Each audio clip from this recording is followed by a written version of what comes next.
Good afternoon, everyone. It is Tuesday in Pittsburgh, Pennsylvania, and we are back on Post-Gazette Sports Now, our Tuesday show, breaking down everything Pittsburgh sports. I'm Adam Bittner, your digital sports producer for the Post-Gazette, and I am here today with Pirates beat writer Mike Persak.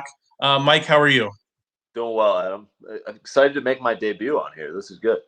Yeah, welcome. We finally get some Pirates talk on this thing a little bit today. But before we get to that, please like and subscribe this video. Help us out with the YouTube algorithm, and please click the link in the description if you're not already subscribed to PostGazette.com. We have a $6 for 6 months of access deal going on. That's $1 a month. You get everything Mike writes, everything I write, everything all our Steelers beat reporters write. All for just $1 a month for the first 6 months. So take advantage of that deal. It's pretty great. You know, we enjoy the work we do, and we hope to share more of that with you. But right off the top, Mike, we have to talk about the news of the day, which is that Mike Tomlin did not rule T.J. Watt, the star Steelers linebacker, out for more than this week as of yet. There's been some reports that he's going to get second and third opinions on his torn pec this week. What do you think of the fact that he's really not putting a timeline on anything yet, and that Watt hasn't already landed on IR? I think it's probably good news, right? Um, I don't know. I was sort of nervous, like when the first news came out that it was like, oh, he's looking for second and third opinions and all that kind of stuff. Like that never normally pans out too well, but like I feel like this is generally good news. It seemed like the original reporting was he might be out for the year, might need surgery, and then it seemed like national reporters sort of like walked that back, where it was like it started to seem good. And from reports, our Brian Batko was there, and I saw he was tweeting that like Mike Tomlin seemed pretty like positive about it or optimistic about it. So I think it's generally good news. I mean, it's going to be a sort of thing where like it's a wait and see type deal. But if I know anything about the Watt genetics, he might be back, next week. You'll never know. Yeah, and kind of getting a little more detail into what Mike Tomlin said. He said that he felt much more optimistic than he did, Sunday when we saw him walk off the field, kind of mouth, I tore my pec. That's what a lot of people on social media saw. But I think to me the most encouraging fact is that he has not already landed on injured reserve, because I think even going into last night, the understanding was even if he has a partial tear, it's probably a 4 to 6 week injury. And I think if the Steelers felt confident that that was going to be the case, he'd already be on IR, so they could open up another roster spot and get someone in the building. The fact that he's not on IR suggests that maybe they are optimistic that he'll be back inside of 4 weeks. Whether that'll happen or not, or whether we'll see the injured reserve move later this week, even if it is a shorter term injury than many people feared. I think that'll tell us a lot. Is he going to land on injured reserve by the end of the week? And it's probably a good sign that he's not already there. The other big injury, point of interest was Najee Harris. He's the star running back for this team. He appeared to aggravate that foot injury. He's been dealing with a Liz Frank injury since the preseason.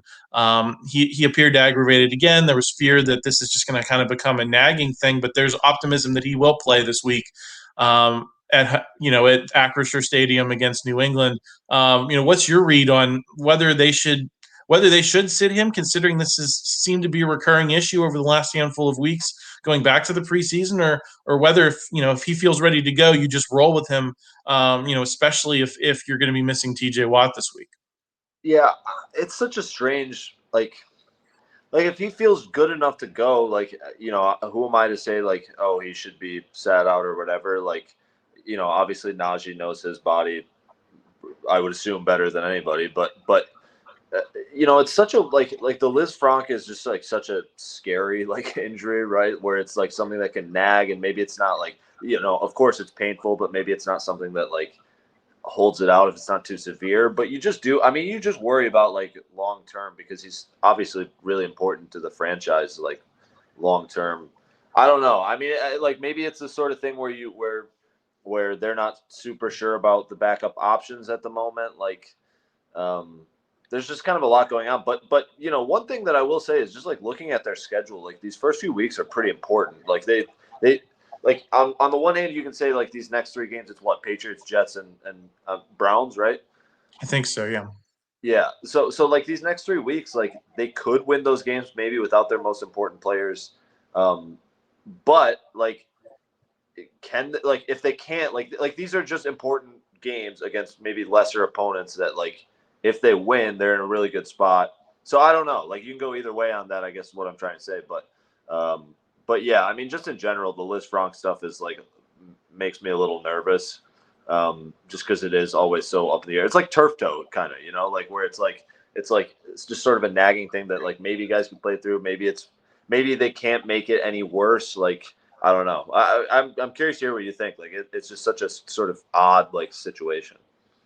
Yeah, I mean, I'm not a doctor. I don't have all the facts, but to me, if I don't think you want something nagging him throughout the season, even if he can play, because that's just going to limit you, especially in the later weeks when things get down to crunch time. If the Steelers are still in the playoff race, maybe he can't go then Yeah. because he was trying now.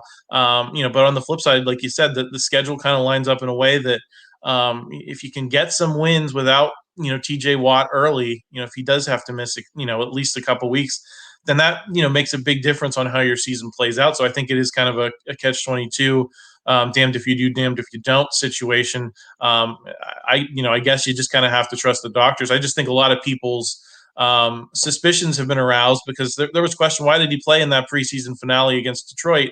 If he wasn't healthy, and why would they risk aggravating that injury? And now you're in the situation where it was aggravated. Maybe he could have used a little bit more rest. But at this point, that's water under the bridge, and these games count now. So I do think that changes the calculus. So we'll see what happens with that. Mike, I did want to get into Pirates too, because that's your area of expertise. A lot of promotions this week, re-promotions, new faces in the clubhouse. The big one that I wanted to start off with is Luis Ortiz, who will get the start Tuesday night in the second game of the doubleheader against Cincinnati. Can you give us a little bit of a scouting report? Why do you think they made this move now, and what can we expect from this young man? I think first of all, it was just sort of a move where like, they needed starters for this doubleheader too. Like, they've used their starting pitching in such weird ways this season, especially after the Quintana trade, where like because Miguel Yajure wasn't pitching too well, and because Cody Bolton had been on the injured list, and because Mike Burrows had just been promoted to AAA, they've kind of found themselves without options there. Ortiz was just recently brought up to AAA, and now he gets his chance in the majors. Like, I think it's just sort of a thing where they were waiting for someone to kind of be ready for a spot like this, but they also needed someone for this doubleheader. They needed somebody to start, whether that was going to be a bullpen game or like, we see Jared Eichhoff one more time for another opportunity or something like that. Like it was going to be something different. But I think people should get excited about Ortiz. Like, his numbers haven't been like perfect in the minors or anything like that, but it's more of like his stuff is really electric. Like he's up 98, 99 with his fastball pretty regularly. And so I think he's something to get excited about. It's just going to be a matter of like the adjusting to major leagues, I guess is really all I can say is like, it's been such a weird sort of development track where last year he was in Bradenton, like low A all year. They jumped him up to double A to start the year, and he was good, like he was solid. Cut the walks like way down, especially was to me like the most notable part. And then went to AAA. Now he's in the major. So like it's kind of like a weird like adjustment period where maybe it wasn't on a lot of people's radar, but the stuff is really good. It's just a matter of like him keeping it all, I guess, harnessed, and especially at the major league level, that's a lot easier said than done. You also wrote an article today. Well, at least it appeared in the paper this morning, about you had a lot of names. I read it on the copy desk last night of guys who might be promoted between now and the end of the season as September call-ups. Guys maybe as low as Double A who might get a shot. Who do you think of those names that you wrote about today? And we'll include the link to that article down in the description.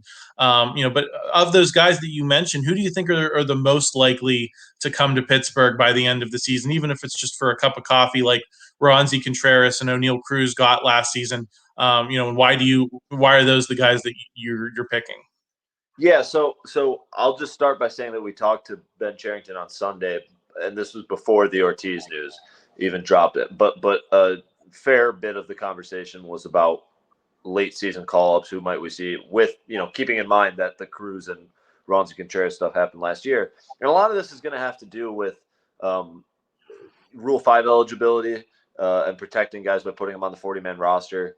And the part like people get lost in this because there are a lot of guys that are Rule 5 eligible, but you don't have to protect all of them because you're basically gambling that teams aren't going to be able to like call a dude from low A up to the majors and keep him on the roster the whole year. But anyways, all of that is to say that like those are kind of the guys you're targeting. It's not just like top prospects; it's guys that you're going to need to protect anyways. I think Ji Hwan Bae is a good option as a guy who really has been playing quite well in AAA all year. Who will need to be protected. He'll need to be put on the 40-man.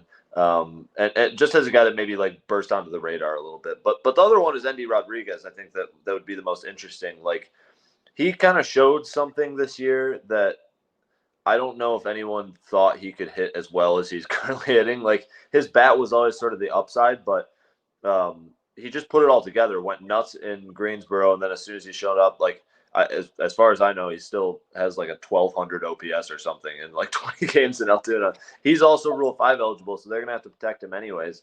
I think that he's a guy that like late season, whether that means bring him up to AAA for a week and then into the majors or whatever, like. I think, in a similar vein to the Cruz situation, maybe he plays 2 or 3 games, but if you're going to have to protect the guy anyways, you might as well give him a shot in the majors for a little bit. And as we saw with Cruz, honestly, like that doesn't even mean that he has to be on the opening day roster next year.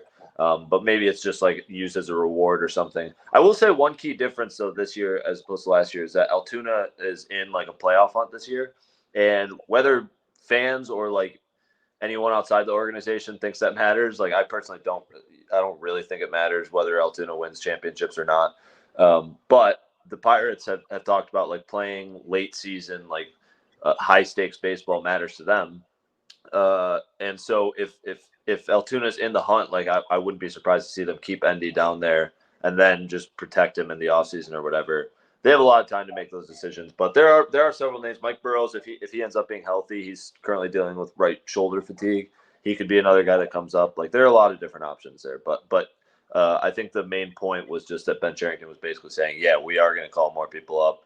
Could be a similar situation to the Cruz Contreras stuff last year. So I was just trying to identify some of the guys that maybe that counts for.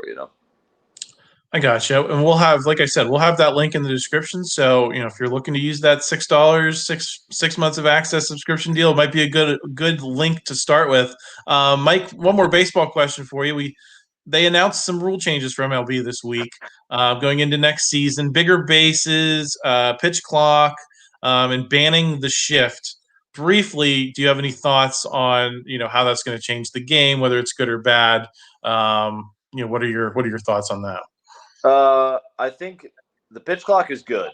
Like there's going to be adjustment things, but like it does what it's intended to do. It shortens the game. Even like games in Altoona are really watchable. Like I watched a crazy it was like it was a double header. I watched 2 12-inning games and neither of them lasted like much longer than 3 hours. Like it really does work. So I think fans will like that. Banning the shift, honestly, I don't know. Like we're gonna have to wait and see exactly what that looks like. I think that like hitting approach in the majors has changed so much that it might take some time for the effects of that to actually show up because like guys are programmed a certain way right now. And then the base is, it seems to be like more of a safety measure than anything to try to like keep people from cleating each other. If that's the case, then great. Like if that helps with that, like I can't complain about that. I've always said that there's always been a soft pitch clock in the rules of baseball. It's just never been enforced, and I don't like the concept of a clock being out there. I would just like them to say throw the pitch or we're calling it Yeah. a ball. Like that would have been my preferred solution. I don't want it to feel like football with a play clock and all. Like I'm sitting there watching the pitch clock because if there's a clock, you're gonna look at it. Like Yeah. it's just something that's your eyes are going to be drawn to, and that's going to drive me nuts. So it's not opposition to speeding things up in that capacity. I just hate the clock idea. And then in terms of the shift, I think it's dumb in insofar as you're trying to legislate back. You're trying to take things back in time and not letting the game evolve. I think the game evolves eventually, and I think at some point teams eventually would have started hitting away from the shift, and if you just leave those rules in place, the game evolves. And I think this is an unintended consequences type of thing where you don't know if there's more offense, does that counteract what you're trying to do with the pitch clock, which I think everyone's kind of behind, at least the concept of. So I'm curious to see, if it does translate to more offense, that's going to make games longer. Longer games is what you're trying to go against. I just think there's some contradictions going on here. I would have just started with, let's speed things up, with the pitching, and then maybe seeing how that influenced things before banning the shift. Mike, I also wanted to get your thoughts. This is a big week for Penn State. You are a former beat man. You covered the team, I think, for a couple of years back in 2019. They're playing Auburn this week. What is your read on, going down to Jordan Hare? Can they repeat the success they had against the Tigers last year? Is playing in an SEC environment like that going to be tough for them? I mean, it's never going to be easy. Like, it's a brutal environment, and I imagine the fans will be sort of geeked up for that one. Like, Auburn's in a weird spot right now, so I will say that, like, I feel like Penn State's catching them at a good time. But one thing I'll be looking for is, like, this is going to be a big test for the front seven of the Penn State defense, right? And the D line has sort of been retooled a little bit with some new faces, obviously some returning guys too. But Tank Bigsby is a stud for Auburn, and they're going to run him a lot. So it's going to be a test for those guys just to see how they stand up against, a big Auburn offensive line, like SEC offensive line run game, like hit you in the mouth type deal. Like I honestly think Penn State's probably a better team, but you can't like discount, SEC athletes, SEC environment, going on the road like that this early in the season. Like, there are just a lot of unknowns for me to be like super confident in a prediction, but it's a good test. Like, I think that's really all you can confidently say, at least in my opinion. Yeah, I think that road game at Purdue to start the season, Penn State complained about, opening in the Big Ten on the road for the upteenth time. But, I really think they survived that game. You came out of a tough environment with a win.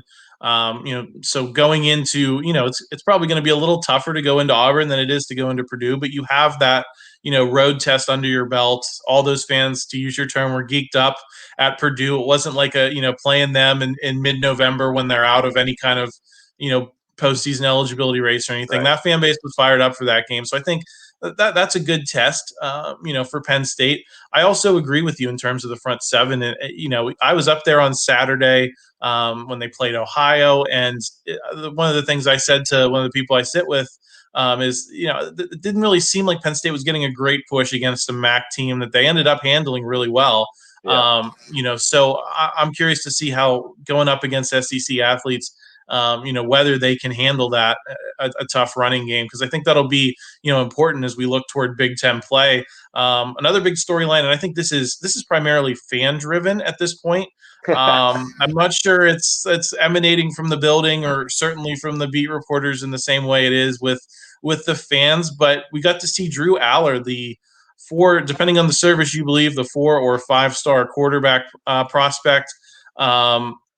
There's a big push to move on to him, as he looks like he is the future of this program, regardless of what you think about Sean Clifford. Sean Clifford could be a great quarterback, but that doesn't change the fact that he's a 6-year senior. He's not going to be here next year. And a question that I was tossing back and forth on Twitter with some people is, do you wait until Penn State loses 2 games, and as they have every year since 2008, before you make a move at quarterback? Or do you say this guy's the future and we may only have him for 3 seasons? Do we want to get him in there now, see what he can do, get him battle tested, even if we do lose games like this weekend at Auburn? Yeah, I mean, it's such a weird spot, right? Because I think the season I covered Penn State was when they went 10-2, went to the Cotton Bowl down in Dallas. And Sean Clifford was so good that year. Like, he was really, really a solid quarterback. And I think, like, probably within the building, they remember that too, right? And they're like, well, this guy has done good things for us, and he's been beaten up by injury too, and he's given so much for the program. Like, that is one thing that you can't really argue is he's fought through like a lot of stuff to just keep playing. And so I think like Penn State views that as like the sort of like consistent option, I guess, or like the baseline of like we know we can beat most of the teams on our schedule with Sean Clifford. And yeah, I mean, I guess it's more of a question of like, it's tough because you're not there every day in practice, and obviously Drew Aller looked good on Saturday, but it's a sort of thing where like, does Drew Aller like lower the floor too? Like I don't know. I mean, does Penn State really think that like with Drew Aller they could be like a national championship winning team? Like maybe they could be in the next 2 years, but they have a development plan, right? Like it's just such a weird spot where I don't even think like. I mean, I know Sean Clifford didn't play great against Purdue, but he ended up, making the game-winning drive too. Like, it's a strange like situation where, I don't think many fans are like Clifford is bad and we need to get rid of him. It's more of just like hoping for what might be with Aller. And it's a weird spot to be in. Like, I think like you said, like, I don't think James Franklin is really waffling.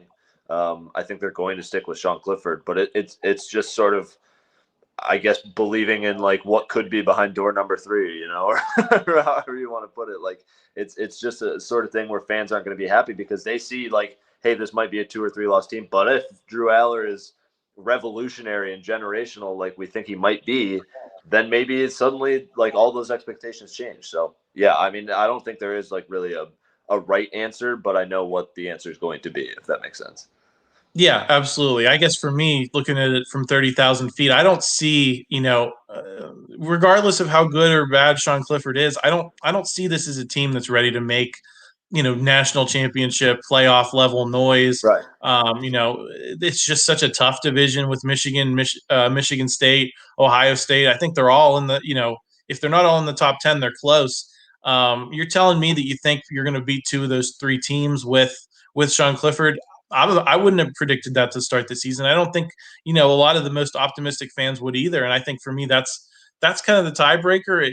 If it was me, I'd say, well, then let's move on here. Like we're not good enough. What positions us best for the future, and whether James Franklin thinks that way now, whether he thinks that way after they've lost a couple games, I think that's going to be the interesting point. As long as they're winning games with Clifford, I don't think you're really going to ever have a chance to have the conversation. But if they do lose a couple games, then what is the point really of keeping a 6-year guy, with no future with the program around? So I'll be very curious to see how they play that. One freshman that we're not curious about right now is Nicholas Singleton. Had a huge game Saturday against Ohio, and honestly, it was Ohio, so let's not get out of hand. But I haven't seen a Penn State running back run like that since Saquon Barkley. Big chunk plays that I just was, I was watching the play live, and I didn't think he was going to get the edge, and then he got the edge. Then he kept the edge, and he was scoring touchdowns. What do you think of this guy, Mike? Does he have a chance to? I'm not going to set the bar at Saquon Barkley. Does he have a chance to be the next true impact running back for Penn State? Yeah, I think I think he does, first of all, but I think they've been waiting for that too. Like when I covered them, like it was like Noah Cain and Devin Ford. I'm trying to think who all was there. I'm blanking, but Journey Brown was in that Cotton, but Journey Brown had Journey that huge Brown, game in the Cotton Bowl. Yes. But even still, like it was kind of like waiting for, like they needed a stud running back because the offensive line wasn't quite where they wanted it to be, and I won't pretend to be like a full Penn State expert on them this year, but it seems, at least from watching the Purdue game, it seems like the offensive line it still has some. It's not perfect, right? Like they still have a lot of room to grow there. But like a sort of, especially talented running back can paper over those gaps, right? Like obviously he needs some holes, but if he's got that extra speed, which he seemed to be showing on Saturday against Ohio, and can make those runs that a typical running back wouldn't be able to make, like that helps you so much, just as like a threat that you don't need the play to be blocked perfectly to break it out for 15 yards or whatever. Yeah, I mean, he seems to have the skills. Like you said, it is Ohio, so I'll be interested to see what he does again against an SEC defense. Like Auburn always has a good defensive line. They always like that. It seems like no matter how bad their team is, they always have that. So we'll see. Like it's going to be interesting to watch because I mean, he seems to fit the bill as far as talent. It's just a matter of how that pans out against some of the better teams on the schedule, right? Right, right. And the one thing about, we're going to make Saquon Barkley comparisons, or at least soft comparisons. He always brought it in those big games. Yeah. I think about that run against Michigan, your alma mater, at the whiteout. I think that was 2017. Yeah. He took that snap from center and scored on like the first offensive snap of the Yeah. game. Think about the big run against Washington, even when he was on his way out, in the Fiesta Bowl. Obviously there was that big run in the Rose Bowl against USC, Yep. when Penn State scored those 7 straight touchdowns. I think that's what you're looking for from this running game, is that home run potential, because I think when you have an offensive line that's suspect, sometimes it's hard to just hammer out 4 yards every Right. time. You need that home run threat that, if it's just one run that you get that way, that can change the entire complexion of a game. And if he gives that to you, even if he's not quite Saquon Barkley, I think that's a big step for Penn State. But Mike, that's all I had for you today. We are going to be back Wednesday. Chris Carter will be hosting the North Shore Drive right here on the YouTube channel. Jason Mackey will be joining him. I think that's going to become maybe sort of a weekly thing with Jason, our senior sports writer. So make sure you're subscribed down below. Make sure you like this video so you help us out in the YouTube algorithm, and to read everything we're doing this week. Like I said, get that subscription deal, $6 for 6 months of access. Mike, do you have anything fun coming this week? Honestly, not really. Going to New York on Thursday, and the Pirates and Mets always play interesting series, so I'm excited for that. Get to see Yankee Stadium the week after that. Nothing in particular that like for people to watch out for, but more moves expected, like we talked about with the Pirates, and so it'll be at least an interesting last, whatever it is, 23 games now. Absolutely. I have my Pro Football Focus grades recap on the Steelers on the website today. I'll be having my betting guide, my weekly betting guide with the weekly trends, coming on Wednesday. So make sure you guys check that out. I'll throw the link to the PFF grades in the description too. Otherwise, we'll talk to you guys on Wednesday. And remember, we'll also be doing a live chat on Sunday after Steelers Patriots with Paul Zeiss. We had a great audience this week, and we're looking forward to doing a little even better next week. So thanks for joining us today, and we'll talk to you again soon.